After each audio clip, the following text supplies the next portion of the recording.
Турцияга кире калсам эле менин видеом сени кууп жетпейт деп ойлодуң быя. Жаманкулов Алтынбек Эсенович. Сен Россияда иштеп жүргөндө мындан 7 жыл мурда Гүлмира деген бир аялдын миллион сомун алдап кетсиң. Акча перевод кылып жүрүп иштеп жүрүп ошо миллион сомду өнөп калсың да качып кетсиң.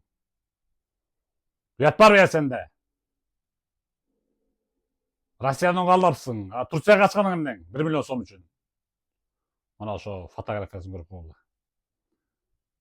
Жаманкулов Алтынбек Эсенович. Өзүн тааныштырганда бир туруп көлдүкмүн дейт экен, бир туруп токтогулдукмун дейт экен. А на самом деле сен Алтынбек Аламейин районунун Садовой айылынан болосуң. Адресин уже пробили. Так что качып кута албайсың. Уктуңбу? Мына ошону көрүп кал фотографиясын.